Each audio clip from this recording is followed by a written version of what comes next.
Cats don't do sit-ups, okay? Clearly, she says. Okay? So it's really, they're very thin depending on how big the cat is. This is really little, he's just a baby, he's still got his milk teeth. You have an external oblique. You have an internal oblique underneath it. You have a, here's your linea alba. All right? Here's your linea alba, okay, the white line. On either side of the linea alba is a rectus abdominis.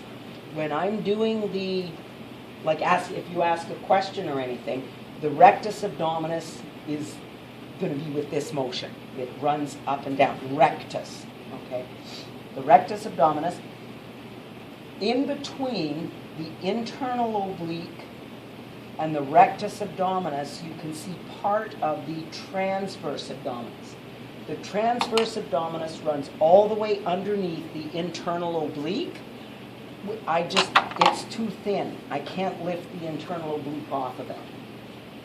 So that's what you need to know. External oblique, internal oblique. There's the edge of the internal oblique.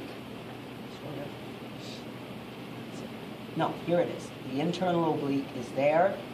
Transverse abdominis, rectus abdominis. Okay? So if you know where they are, you can ask the question and know what it is. You need to know the names. It's going to be exactly the same dissection in all the cats. Some more obvious than others. Okay? So your abdominal muscles. On the back, you've got the big back muscle here. Big triangular black back muscle comes all the way underneath the arm here. Okay? That is your latissimus dorsi. Latissimus dorsi. And then you have your two trapezius muscles in the center of the back here. You've got your trapezius cervical part, which sits right on top of the scapula, and the trapezius thoracic part, which is just back here. Okay, it actually lifts off of the latissimus dorsi. So those are your trapezius muscles. Trapezius cervical part, because it's closer to the head, and trapezius thoracic part, it's right in the thorax. Underneath the trapezius cervical part, because remember I said it's right on the scapula, underneath, deep to the trapezius cervical part, is the supraspinatus. That's what's sitting right in the supraspinous fossa.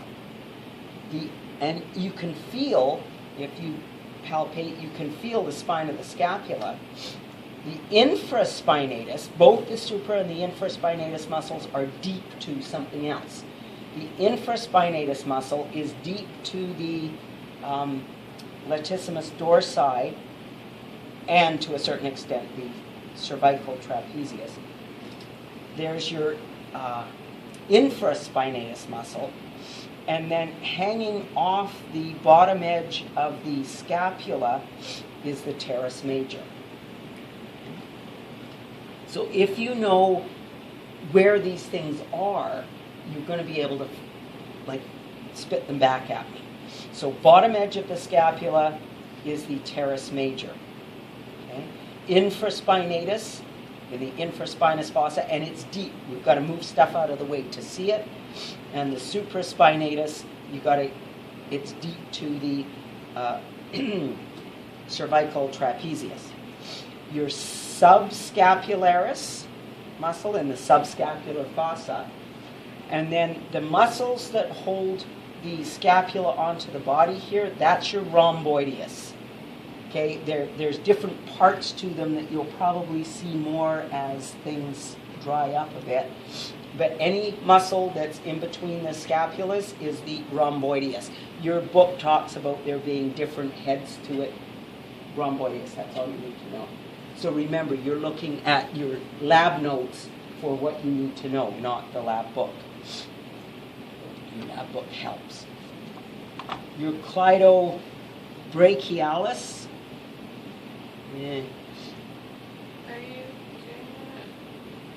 Well, I dissected some out this morning, but I have to dissect this. Okay, well, that gives you a start anyways, eh? And we'll, Your deltoids you dissected. I didn't dissect out those either. Your spinodeltoid attaches to the spine of the scapula, and it's kind of that shape. And it's that guy there. You can sort of see the edges of it already. And your acromial. Deltoid is rostral to that, and it's somewhat teardrop shaped. Here's your cleidobrachialis is quite superficial. And okay, that's good. I don't want to. I'm starting to break things. I don't. Biceps here, your hamstrings here. There's your gastrocnemius, okay, the calf muscle, and here's your Achilles tendon. There you go. Oh, sorry.